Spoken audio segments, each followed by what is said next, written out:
બોટાદમાં કોન્ટ્રાક્ટરના ઘર પર પથ્થર મારવાની ઘટના સામે આવી છે। આપને જણાવી દઈએ બોટાદથી સમાચાર, જ્યાં કોન્ટ્રાક્ટરના ઘર પર ફરીવાર પથ્થરમારો કરાયો છે।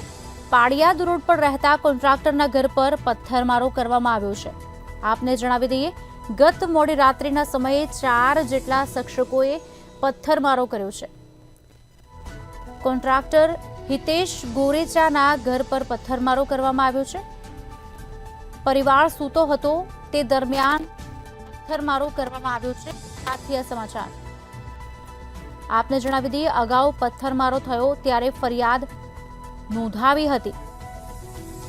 4 शख्सोए पैसानी लेती देतीमां पत्थरमारो कर्यानी फरियाद हाल नोंधाई छे। अनेकवार रजूआत छतां पगला नथी लेवामां आवता तेवो आक्षेप करवामां आवे छे।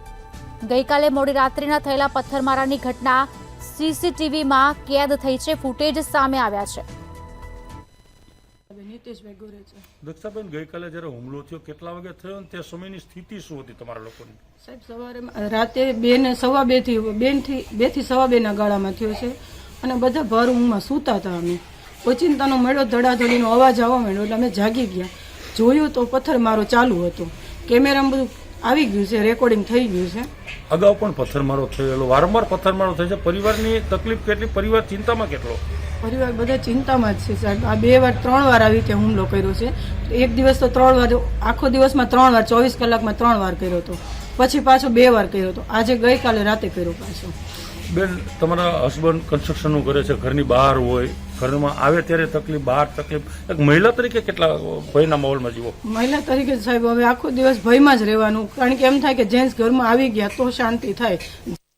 શું નામ? હિતેશ જગજીવનદાસ ગોરેચા।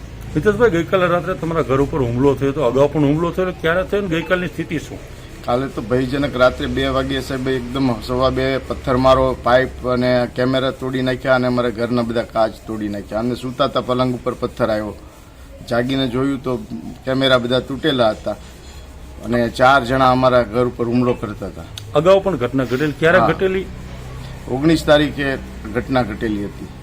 તે સમયે ફરિયાદ દાખલ ત્યારે કરેલી? આ 5મી ફરિયાદ હું કરવા જઈ રહ્યો છું। 6 અરજી પોલીસ સ્ટેશનમાં આપી છે। એસપીને રૂબરૂ મળ્યો છું, ડીવાયએસપીને રૂબરૂ મળ્યો છું, છતાં કોઈ આના પ્રતિઘાત પડતા નથી અને આ લોકોને 1 જણાની ધરપકડ કરી હતી। મેં 4 લોકોની ફરિયાદ લખાવેલી છે અને જામીન ઉપર એને છોડી દીધો। કાલે ફરી અને 4 જણાએ મારા ઘર ઉપર હુમલો કર્યો છે। એના સીસી